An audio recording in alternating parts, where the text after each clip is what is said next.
அற்புதமான அனுபவத்தை ஆனந்தமாக பகிர்ந்து கொள்வதற்காக உங்கள் மஞ்சுநாத குருக்கள். நாட்காட்டி, கேலண்டர், மாதாந்திர நாட்காட்டியை பார்க்குறோம். மொபைலில் கைபேசியில் இருக்கக்கூடிய நாட்காட்டிகளை பார்க்கிறோம். மாதாந்திர நாட்காட்டி நான் சொன்ன மாதிரி, வருடாந்திர நாட்காட்டி, தினமும் இருக்கக்கூடிய நாட்காட்டிகள், இது போன்ற நாட்காட்டிகள். வருடங்கள் முடிந்த பின்னும் அதில் இருக்கக்கூடிய தெய்வங்களுடைய படங்களோ நமக்கு பிடித்தவர்கள் கொடுத்த ஞாபகார்த்தத்திற்காக நாட்காட்டி முடிந்தது பின்னும் அதை போற்றி பாதுகாப்பதும் நம் வாழ்க்கையில் அன்றாடம் பார்க்கிறோம். சில முக்கியமான குறிப்புகளை அந்த எண்ணுக்கு பக்கத்தில் சின்ன குறுகலான இடத்துலையும் நோட் பண்ணி வைப்பது, குறிப்பு வைத்துக் கொள்வதை நாம் பார்க்கிறோம். முக்கியமான விஷயங்களும் சரி, எளிதில் நாம் மறக்கக்கூடிய விஷயங்களாக இருந்தாலும் சரி, சில நோட்கள் அதில் குறிப்பிடப்படுகின்றன. மாதாந்திர கேலண்டர்கள் டக்குன்னு ஒரு 6 மாதம் தள்ளி என்ன கிழமை என்ன தேதியில் இருக்குங்கிறத நம்மளால் புரட்டி பார்க்க முடிகிறது.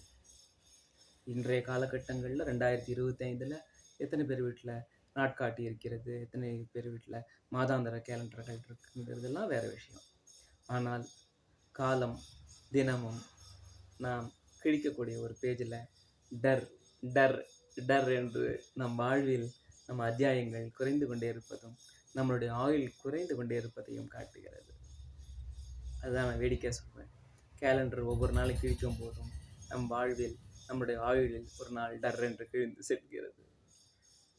அந்த குறிப்பிட்ட ஒரு நாளில் நம்ம கொடுக்கப்பட்ட வாய்ப்பை, அந்த தருணங்களை எப்படி நம்ம என்ஜாய் பண்ணினோம், அந்த நாட்காட்டியை பார்க்கும் பொழுது நமக்கு ஏற்படக்கூடிய எண்ணங்கள் என்ன. சில பேருடைய பர்த்டேஸ் ஞாபகம் வரும், பிறந்த நாட்கள், ஆனிவர்சரிஸ் ஞாபகம் வரும். சில பேர் மனசுலேயே வச்சுருப்பாங்க, சில பேர் அந்த நாட்காட்டியை பார்த்ததுக்கு அப்புறம் தான் ஞாபகம் வரும்.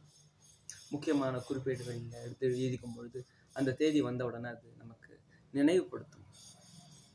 இப்போ எல்லாம் அட்வான்ஸ்ட் ஸ்டேஜஸ் வந்துச்சுன்னா அதை பற்றிலாம் பேசலாம். I am speaking about the old system of calendar, maintaining calendar. நண்பர்களே, உங்கள் வாழ்க்கையில் கேலண்டரை குறித்த, நாட்காட்டியை குறித்த அனுபவங்களையும் அதை எப்படி நீங்கள் கொண்டாடினீங்க, கடந்து வந்தீங்க என்பதை அனுபவத்தையும் பகிர்ந்து கொள்ளுங்கள்.